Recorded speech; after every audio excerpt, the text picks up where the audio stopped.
ముంపు కూడా దగ్గర నుంచేనండి. మా ఇల్లు కూలగొట్టేసిండండి. ఇల్లే కూలగొట్టిండు. ఎందుకు? మేము కట్టుకున్నామని మమ్మల్ని బెదిరిస్తున్నాడు. ఇంటికి కూడా 2-3 మనుషుల్ని పంపించండు. నీ మొగుడైడి అని. ఇంటికి ఎందుకు పంపించండు? ఆయన వదులుకోవాలని, ఫ్లాట్ వదిలేయాలని. అక్కడ కట్టుకున్నది పెద్దిల్లు మేమే. మా ఇల్లు మొత్తం కూలగొట్టేసిండు. నేలమట్టం చేసిండు. ప్రైవేట్ లో చేసి రిటైర్ అయ్యానండి. అంతే, మా ఆయన కూడా మేము ప్రైవేట్ చేసే బతుకుతున్నాము. ఏమి లేదు ఆదాయం. ఉన్న పైసలన్నీ అక్కడ పెట్టి ఇల్లు కట్టుకుంటే నేలమట్టం చేసిండు. చూడండి, మాకు కనిపిస్తాయి చూడండి. అన్ని కూలగొట్టేసిండు. గేట్లు 3 సార్లు కూలగొట్టిండు. మళ్ళా కట్టుకున్నాం మేము. ఆయన బెదిరిస్తుంటాడు ఎంతసేపు. నా భర్తను బెదిరిస్తుంటాడు ఎంతసేపు.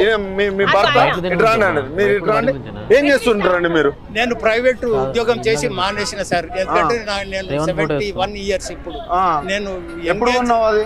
అది 1983లో కొన్నాను. 83లో కొన్నావు? 83లో. మరి ఈయన ఎప్పుడు ఎంటర్ అయ్యింది అక్కడికి? 2004లో ఎంటర్ అయ్యింది. ఎప్పుడు? కాంగ్రెస్ హయాంలో. అవును సార్. అప్పుడు కాంగ్రెస్ 2004 అంటే రాజశేఖర రెడ్డి పీరియడ్. వచ్చి ఎమ్మెల్సీగా ఉండే. నేను మంచిగా ఇల్లు కట్టుకున్నా సార్. ఈ ఇల్లు కూడా పుట్టింది నీదేనా? మొక్కలు చెట్లు కూడా పారలు పెట్టి నరికి పడేసారు సార్. మరి పోలీసులు ఏమంటున్నారు? పోలీసు వాళ్ళు పట్టించుకోరు సార్. రెవెన్యూ ఏమంటున్నారు? ఎవ్వరు ఏమి కిక్కురు మట్టలేరు సార్. పట్టించుకోవట్లేదు, అస్సలు పట్టించుకుంటలేరు. ఆయనకే సపోర్ట్ చేస్తున్నారు సార్. రెవెన్యూ ఆయనకు సపోర్ట్ చేస్తా ఉంది, పోలీసు వాళ్ళు సపోర్ట్ చేస్తా ఉన్నారు. ఇక మేము మా లాంటి వాళ్ళు ఏం కావాలి సార్? పేదోళ్ళు, చాలా పేదోళ్ళు సార్. నేను షర్టు ఇస్త్రీ చేసుకున్న ఇవాళ ఇక్కడికి రావాలని. అవును సార్, నలుగుట్ల మంచిగా అనిపించాలని చేస్తున్నాం. మాకు ఏం లేకుండా ఉన్నాం సార్. పెన్షన్ లేదు, ఏం లేదు సార్. కష్టపడి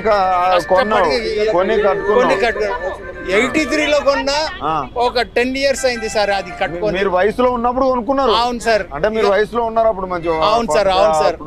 ఉన్నప్పుడే కొనుక్కున్నారు? అవును సార్. కష్టపడి కొనుక్కున్నారు. కష్టపడి కొనుక్కున్నారు. ఈ రోజు ఇల్లు కూడా కొట్టే పరిస్థితి వచ్చింది. కొట్టేసిండు సార్. కొట్టేసిండు. అడిగి పోతే ఏమంటాడు? రాబోతే మీరు రానియరా?